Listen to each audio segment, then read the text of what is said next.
Assalamualaikum warahmatullahi wabarakatuh, saudaraku yang beriman. Semoga apa yang akan saya sampaikan ini dapat bermanfaat untuk kita semuanya dan dapat menjadi amal jariah. Amin, amin ya rabbal alamin. Saudaraku yang beriman, pada kesempatan kali ini saya akan mengulas tentang bacaan dari surah Al-Baqarah ayat 255, yaitu ayat kursi. Ada banyak riwayat yang menyebutkan bahwa ayat kursi merupakan ayat paling agung di dalam Al-Quran, bahkan melebihi langit dan bumi, sehingga layak sekali untuk kita baca kapan saja, seperti waktu pagi dan sore hari, sebelum kita tidur dan setelah sholat fardu. Namun ternyata ada beberapa keadaan dan waktu yang kita tidak boleh membaca ayat kursi tersebut. Hal ini wajib kita ketahui karena agama kita melarang membaca pada saat-saat tertentu agar kita tidak terjatuh dalam perbuatan yang disangka mendapat pahala, malah ternyata menimbulkan dosa. Saudaraku yang beriman, berikut ini adalah waktu dan kondisi yang dilarang untuk membaca ayat kursi. Yang pertama adalah saat kita sedang rukuk dan sujud dalam ibadah sholat. Baginda Nabi melarang kita untuk membaca Al-Quran saat kita sedang rukuk dan sujud dalam ibadah sholat.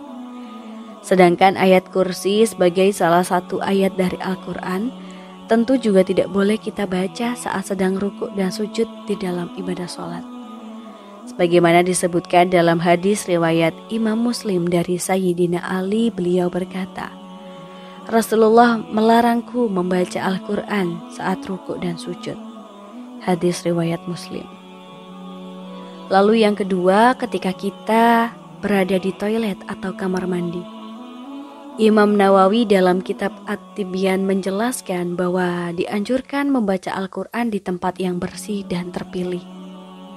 Oleh karena itu, sekelompok ulama menganjurkan membacanya di masjid karena telah memenuhi syarat dalam kebersihan dan merupakan tempat yang mulia. Adapun membaca di kamar mandi, para ulama berbeda pendapat dalam masalah ini. Ada pendapat yang memakruhkannya. Para ulama dari kalangan Syafi'iyah mengatakan tidak dimakruhkan. Namun, hal itu tetap saja termasuk hal yang terlarang sebab menyalahi adab dalam membaca Al-Quran. Yang ketiga, kita dilarang membaca ayat kursi dalam keadaan mengantuk. Imam Nawawi menyebutkan hal ini dalam kitab Atib, bahwa makruh hukumnya membaca Al-Quran meski hanya ayat kursi saat kita sedang mengantuk. Hal ini bertujuan menjaga kemungkinan salah baca sehingga bisa merusak atau merubah bacaan arti dari Al-Quran. Kemudian yang keempat, kita dilarang membaca ayat kursi dalam keadaan menanggung hadas besar. Hadas besar yang dimaksud adalah ketika kita sedang junub, sedang haid dan nifas. Sebagaimana disebutkan dalam hadis riwayat Imam Tirmizi dari Sayyidina Abdullah bin Umar radhiyallahu anhu, Rasulullah bersabda, "Janganlah wanita haid dan orang junub membaca sesuatu dari Al-Quran." Hadis riwayat Tirmizi. Kemudian Imam Nawawi dalam kitab Al-Azkar menyebutkan bahwa para ulama sepakat tentang bolehnya berzikir bagi orang-orang yang sedang menanggung hadas kecil dan besar seperti junub, haid, nifas dengan bentuk zikir berupa bacaan tasbih, tahmid, tahlil, takbir, sholawat dan doa. Akan tetapi membaca Al-Quran haram hukumnya bagi mereka yang sedang junub, haid dan nifas, kecuali membacanya di dalam hati. Saudaraku yang beriman, itulah beberapa kondisi dilarangnya kita untuk membaca Al-Quran, meskipun itu hanya sebuah ayat misalnya. Maka jika ingin membaca ayat kursi, pilihlah tempat dan waktu yang tepat, sehingga kita tidak terjatuh dalam perbuatan yang menambah dosa. Misalnya waktu pagi dan sore hari setelah sholat fardu, dalam kondisi santai di dalam rumah dan sebelum kita tidur.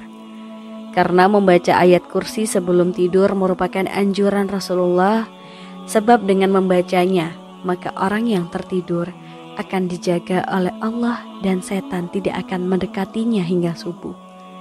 Selain itu, ayat kursi juga bisa menjadi salah satu sebab seorang muslim masuk surga. Dan barang siapa yang membaca ayat kursi setelah selesai sholat, maka tidak ada yang menghalanginya masuk surga kecuali kematian. Akhir kalam, semoga bermanfaat. Wassalamualaikum warahmatullahi wabarakatuh.